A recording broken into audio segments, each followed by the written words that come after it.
Hello and welcome to Caroline's Library, where we dive into the world of manga, anime, and more. Today, we are talking about Sakamoto Days. And let me just say, I have never had a manga series make me laugh out loud as often as this one.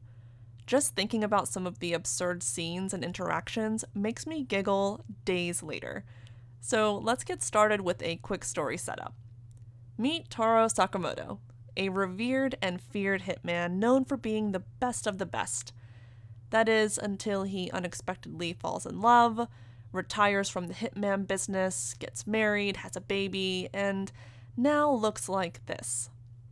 But some of Sakamoto's old buddies are not so pleased with his retirement, including Shin, Sakamoto's student who takes matters into his own hands and decides that it's time for Sakamoto to come back to the business. Well, that was the plan, at least. You see, this attempt doesn't work out too well for Shin, who promptly gets mollywopped by our porky MC, who still packs a punch.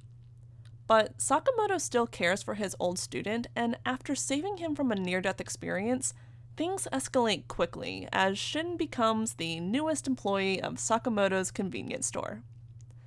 Yeah, now our ridiculously awesome adventure has begun, where Sakamoto and Shin recruit some quirky misfits to join them in this wild game of cat and mouse to defend our adorable MC's retirement, which leads to some insane, hilarious, and epic moments of complete mayhem and chaos. Okay, so like I mentioned earlier, this absurdist manga series is absolutely laugh out loud funny.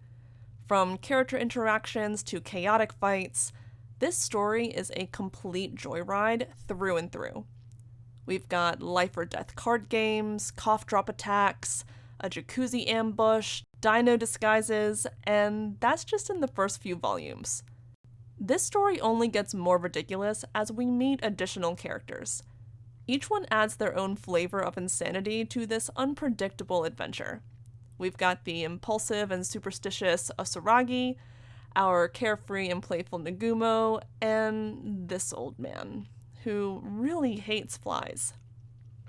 Alright, so does this story have any serious moments? Sure, we get some revealing character backstories and brutal fights that have real consequences, and nope, back to absurdity. Okay, but real talk, yes, there's some world building, character development, and life lessons sprinkled throughout, but you're not reading Sakamoto Days for these things. You're reading it to take a break from other manga series that lean heavily into these elements. You're reading it because of its creativity, absurdity, and humor. You're reading it for the sheer joy of the experience. So if you're looking for a manga series that is pure comedy and action through and through, this series is for you. Thanks for popping on to watch this review. If you enjoyed it, don't forget to like, comment, or subscribe for more content each week. And until next time, happy reading.